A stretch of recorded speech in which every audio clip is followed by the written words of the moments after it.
सगळ्यांना, जय शिवराय. तर आज बघा आपल्याकडं दुपारपासून वातावरण पावसाचं झालं होतं.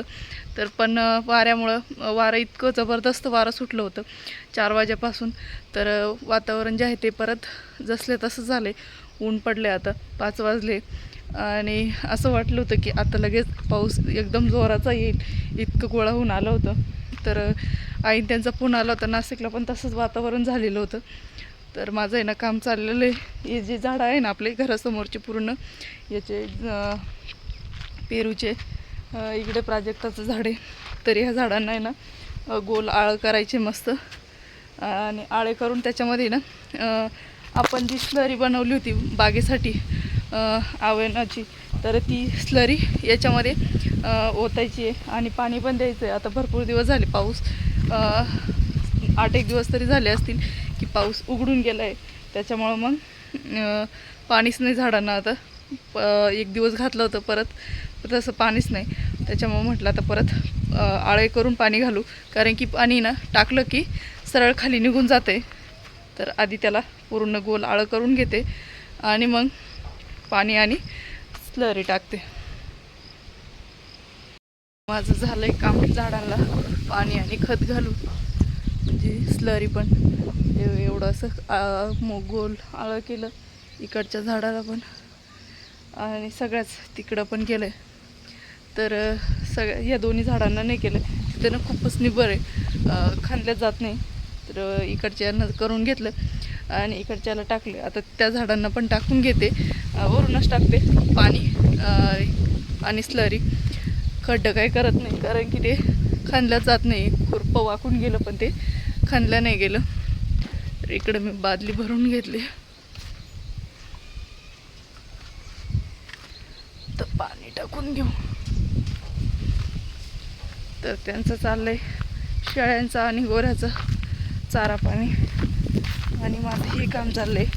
तर रिकामा टाईम असलं तरच ही कामं पूर्ण होतं, नाहीतर बागेचं काम आल्यावर, शेतातलं काम आल्यानंतर, आता पाऊस जर पडला तर शेतात पण भरपूर कामं सुरू होतील. त्याच्यामुळं मग हे काम मागे राहून जाईल. त्याच्यामुळं पहिले करून घ्यावं म्हटलं. तर मित्रांनो नमस्कार. तर आपण छोट्या स्वरूपात आता शेळ्यांची पालनाची सुरुवात करून दिली. आणि मुळात आपल्याला दिवाळीपासून चालू करायचं होतं, पण विषय काय झाला की आपल्याच गावातून आपल्याला चांगल्या प्रकारच्या पाटी भेटल्या, ज्या आपल्याला त्यांच्या म्हणजे सर्व माहिती होती त्यांच्याबद्दल, त्यांच्या आय वगैरे किंवा दूध वगैरे त्यांच्या आयांचं सगळं माहिती होतं. त्या जुळ्यातल्या या सगळ्या गोष्टी माहीत असल्यामुळं आपण त्या घेतल्या. कारण की असं पण दिवाळीला चालू करायचं तोपर्यंत आपल्या 6 पाट्यांच्या 6 शेळ्या कशा पण तयार होतील. सध्या खायला वगैरे आपल्याकडं म्हणजे असं जागेवरती नाही, त्याच्यामुळे थोडं फिरून वगैरे आता चालू आहे त्यांचं, तर दिवाळीपर्यंत चालू होते. तर आता त्या आपण नवीन आणल्या होत्या, त्याच्यामुळे थोडं सेट व्हायला त्याला आपण लिव्हर टॉनिक चालू केलं आहे. तर लिव्हर टॉनिक जर सांगितलं म्हणजे दाखवलं, तर या आपण सरकारी दवाखान्यातून आपण आणलं आहे. तर त्या सरकारी दवाखान्यातलं आहे. तर आपण एका टायमाला एका शेळीला 10 ml देतो आहे.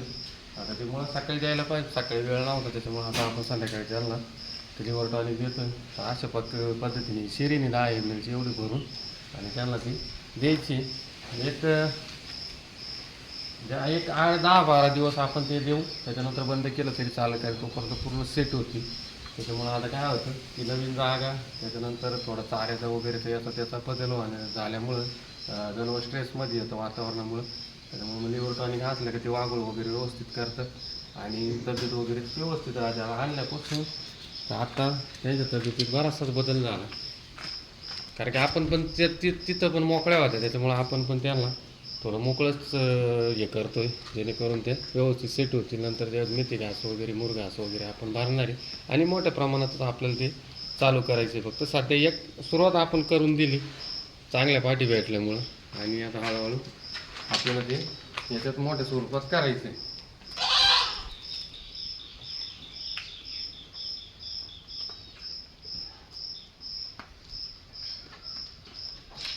अशा पद्धतीने हे पूर्ण 10 ml त्यांना एका टायमाला आपण देतो आहे. एक महिन्यातून 10-15 दिवस देऊ, त्याच्यानंतर परत 20 दिवस बंद करू, पण पुढच्या महिन्यात वाटलं तर ते देत राहू. ते काय नाही, सारखे दवाखान्यातून आपण आणलं आहे, एवढं काय त्याची किंमत वगैरे जास्त नाही, पण रिझल्ट याचे चांगले.